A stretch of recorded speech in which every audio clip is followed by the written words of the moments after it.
Bonjour, je suis Christophe Montero, directeur des centres socio-culturels sportifs du CAGE, la Grand Fond, Bel Air, Victor Hugo, la Gare, la Madeleine à Angoulême et du FLEP à Soyaux.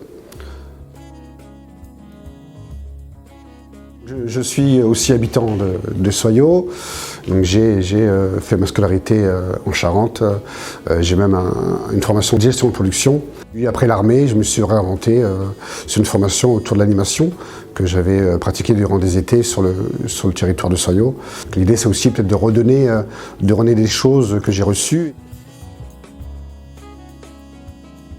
Je travaillais au FLEP, bien sûr, je travaillais à FLEAC, à la MJC Serge Gainsbourg, je travaillais à la Couronne et je suis revenu au CAGE en 2003 et là, voilà, j'ai passé des formations au fur et à mesure pour arriver au poste de directeur en 2016.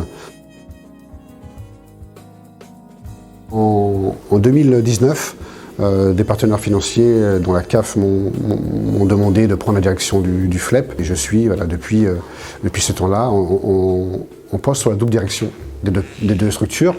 Et l'intérêt, c'est pas un cumul, c'est surtout, on voit bien qu'aujourd'hui, on ne peut pas que fonctionner par structure, par territoire qui ont déjà été cadrés par des personnes dans le passé. Peut-être qu'aujourd'hui, on parle d'un vaste territoire, et on voit bien que la population du champ de manœuvre de Soyaux et la population de la Grand Fond communiquent et tournent l'un vers l'autre. Donc ça me semblait un peu cohérent de travailler sur ces deux structures parce que c'est en partie un public, voire le même public. Aujourd'hui, ma ligne de conduite, c'est un peu voilà, comment construire, qu'est-ce qu'on peut expérimenter avec les centres sociaux, en se disant, essayons de faire des liens entre les deux structures, qui ont chacune une identité et une histoire, ça c'est indéniable et on ne peut pas l'enlever, on n'enlèvera jamais, mais peut-être s'appuyant sur les uns et sur les autres, des compétences croisées, parce qu'aujourd'hui, peut-être n'a-t-on pas le temps, l'énergie et l'argent pour pouvoir duplicopier des choses qui existent déjà.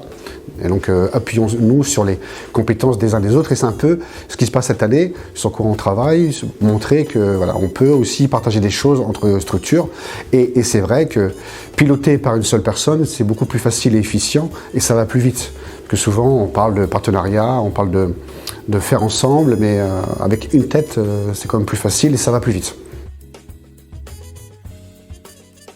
La première grande difficulté, ça a été de faire comprendre aux gens qu'on se doit d'essayer, qu'il faut essayer, de ne pas toujours se dire ça va pas, il faudrait d'autres financements, il faudrait plus de participation des communes, des financeurs, et peut-être qu'à un moment donné, peut-être réfléchissons différemment et expérimentons des choses. Et on peut voir aujourd'hui que les deux structures s'enrichissent l'une de l'autre et aussi à travers les projets ou même les postes, on arrive à faire des liens sur des postes qu'on n'aurait peut-être pas pu faire ou pas faire complètement de chaque côté. Aujourd'hui, en faisant ensemble, on a un poste, on donne des compétences à ce poste et on peut prétendre à quelqu'un d'un niveau peut-être plus élevé et qui peut accompagner encore mieux le projet. Premier exemple, la communication. La communication, il y avait un demi-poste sur chaque structure et aujourd'hui, on a mis un poste qui est mutualisé et là, on voit bien que ça donne de la valeur et qu'une personne qui est à 100% sur cette dynamique ou partagée à mi-temps, ça change des choses. Il y a des postes, un poste là qui va arriver sur les deux épiceries sociales, sur un poste partagé. Donc c'est des choses qui accompagnent encore mieux les habitants et que chaque structure de son côté ne pourrait pas assumer seule.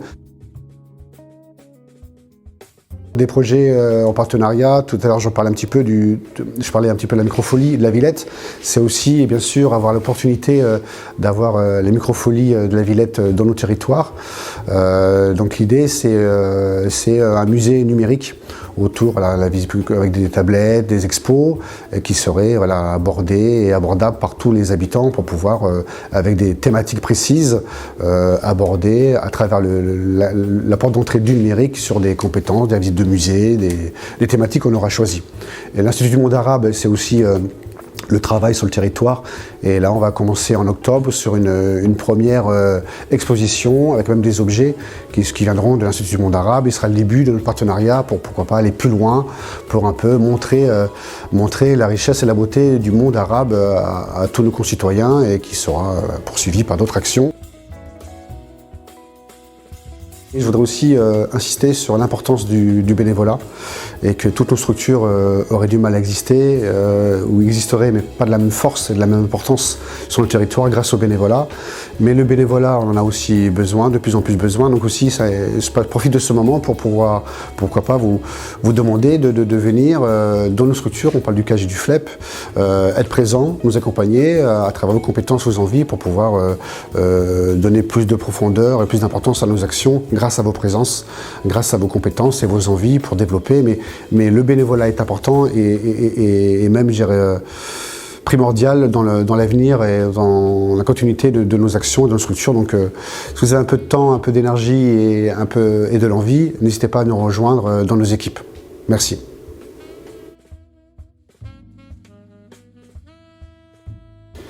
T'as la voix, c'est bon? Les conditions de Cornichiche. Bon, quand je veux. Tu y vas quand tu veux. C'était marrant.